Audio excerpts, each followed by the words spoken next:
Hello viewers, চলে আসলাম আমার আরেকটা ভিডিওতে। টাঙ্গাইল থেকে একটা ভাই আসছে 9001 ডেল্টা নিয়ে। উনি গতকালকে আসছিল স্টেডিয়ামে, এসে ওই টাঙ্গাইলের একটা টেকনিশিয়ানকে দেখাইছে।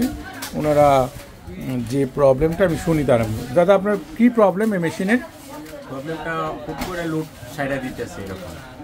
আচ্ছা, ওনাদের মেশিনে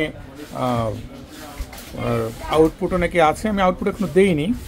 তো ওনারা ক্যাপাসিটর গেস করছে, ওই টেকনিশিয়ান ক্যাপাসিটর সব খুলে ফেলছে। ওনাদের কাছে আরও ক্যাপাসিটর আছে। ক্যাপাসিটর কোথায় দাদা?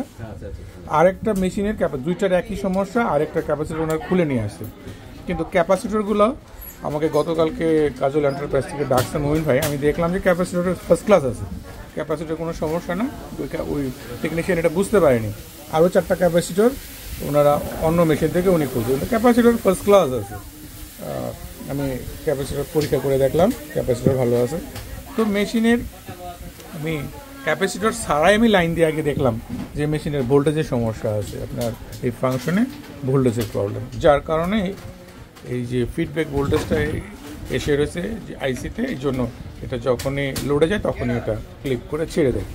তো আমি চেষ্টা করব মেশিনটা রান করার জন্য এই অবস্থায়। তবে যদি ইন কেস না হয় তাহলে বোর্ডের চিন্তা অনেক পরের কথা। তবে আমি চেষ্টা করব, দুই বোর্ডে একই প্রবলেম, একই রকম একটা ফিডব্যাক ভোল্টেজ চলে আসছে।